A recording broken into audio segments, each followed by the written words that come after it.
Mesdames, Messieurs, bonjour et bienvenue à ce rendez-vous hebdomadaire consacré à l'actualité judiciaire. L'hebdo du parquet, voici le sommaire. Traque des biens mal acquis, le procès Karim Wade, après 15 jours de suspension, n'a pas finalement repris le 1er décembre dernier. Il a été renvoyé au 22 décembre prochain. Les explications concernant ce renvoi, vous les aurez dans ce journal.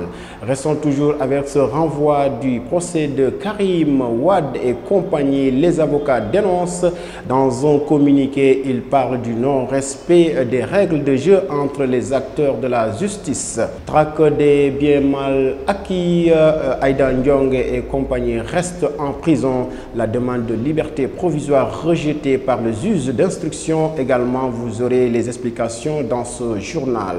Affaire Thione Seck contre Makodou Dieng. Il est gérant d'une société immobilière. Makodou Dieng réclame 100 millions de francs CFA aux musiciens qui se seraient engagés pour l'achat d'un terrain de 10 hectares au Lac Rose, estimé à une somme de 100 millions de francs CFA. Mesdames, Messieurs, tels sont les titres. Le développement, c'est après ceci.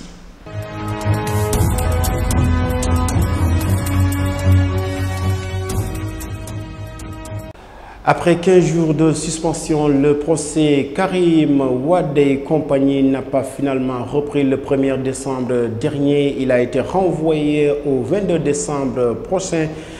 Les explications concernant ce renvoi, nous écoutons à ce propos Tafa Diong. Après 15 jours de suspension, le procès de Karim Wade et compagnie n'a pas repris ce lundi dernier. Il a été renvoyé jusqu'au 22 novembre prochain. Le sommet de la francophonie justifie ce nouveau renvoi. En effet, il s'y ajoute que Dakar accueille à partir du 3 décembre dernier, et ce jusqu'au 7 courant, la conférence internationale des barreaux francophones. La manifestation est prévue au Centre international de conférence Abdou Diouf à Diamniadio.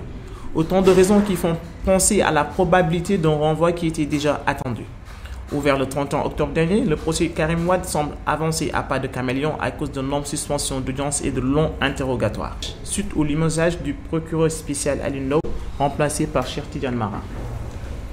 Renvoi du procès Karim Wade, ses avocats dénoncent dans un communiqué, ils parlent du non-respect du dialogue entre les acteurs de la justice. Écoutons Ndeye Fatou Niang.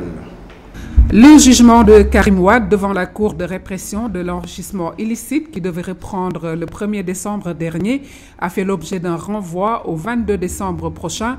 Les avocats constitués en ont été informés, pour certains par message téléphonique et pour d'autres par affichage au palais de justice. Le collectif des avocats de Karim Wade dénonce un tel procédé qui ne tient point compte du nécessaire dialogue entre les différents acteurs de la justice pour un déroulement pacifique du procès. Devant ce qui apparaît comme une tentative de faire un procès à huis clos, loin des regards de tous ceux qui sont présents au Sénégal à l'occasion du sommet de la francophonie et de son forum économique, ces faits confirment de manière éclatante que Karim Wade subit les rigueurs et abus d'un procès politique dont les organisateurs ne se gênent pas pour violer ses droits. Le renvoi d'autorité du jugement à la fin de l'année, après une première interruption d'une vingtaine de jours, intervient sans que la Cour ne se prononce sur une demande de libération présentée par ses avocats. Fait à Dakar le 1er décembre 2014 et signé par le collectif des avocats du prisonnier politique Karim Wade. Merci Ndeye Fatou Niang. Parlons toujours de la traque des biens mal acquis. Aïda Ndiong et compagnie restent en prison. La demande de liberté provisoire a été rejetée par le juge d'instruction. Les raisons, c'est avec Henri Sarr. Les choses vont de mal en pis pour Aïda Ndiong. Ses explications fournies lundi dernier sur l'origine licite de son patrimoine n'ont pas convaincu le procureur spécial et son substitut. Ces derniers ont saisi les juges de la commission d'instruction d'une requête tendant à son placement sous mandat de dépôt. Mais puisqu'Aïda Ndiong est déjà sous le coup d'un mandat qui lui a été décerné par le doyen des juges Mao Sémou Diouf, les juges de la commission d'instruction n'ont pas trouvé urgent de lui faire face. Ainsi, avons-nous appris de sources sûres que son placement sous mandat de dépôt interviendra au plus tard mercredi. Lundi, Aïda Ndiong n'a pas été extraite de la cellule du camp pénal pour répondre au parquet spécial.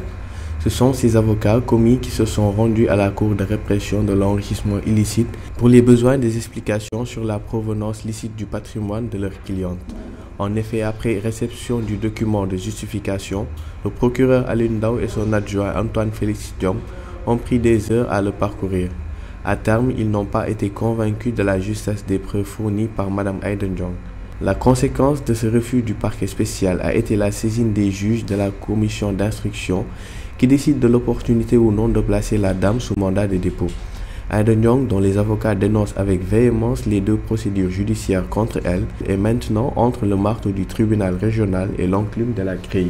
Affaire Thione Seck contre Macodou Dieng, le gérant d'une société immobilière. Le procès a été renvoyé au 16 décembre prochain pour non-comparution des 2 parties. Pour rappel, le gérant de cette société immobilière réclame 100 millions de francs CFA aux musiciens qui se seraient engagés pour l'achat d'un terrain de 10 hectares estimé à 100 millions de francs CFA au Lac Rose, nous dit Mamfama Gueye. Le procès Thione Seck contre Macodou Dieng a été renvoyé pour la 3e fois pour le même motif, non-comparution des 2 parties. Le gérant de l'entreprise de promotion immobilière réclame 100 millions de francs CFA aux musiciens. En effet, Thione Seck aurait signé un protocole d'accord avec cette entreprise pour l'achat d'un terrain de 10 hectares sur le Lac Rose pour la somme de 100 millions de nos francs. Le lead vocal du Ramadan n'aurait pas honoré sa part du contrat, raison qui fait que Macodou Dieng a saisi le tribunal pour que justice soit faite. À noter que le chanteur avait pour sa part confié à la presse qu'il appartiendra à la juridiction compétente de trancher. Les 2 parties n'ont jusque-là pas comparu devant le juge des référés, ce qui a poussé ce dernier à renvoyer le procès, cette fois-ci au 6 décembre. Mesdames, Messieurs, cet élément met fin à ce numéro de votre magazine L'Hebdo du Parquet présenté par Tapa Tunkara. Je remercie l'ensemble de l'équipe qui m'a tenu compagnie pour la réalisation de ce journal. Je vous donne rendez-vous très prochainement. Au revoir.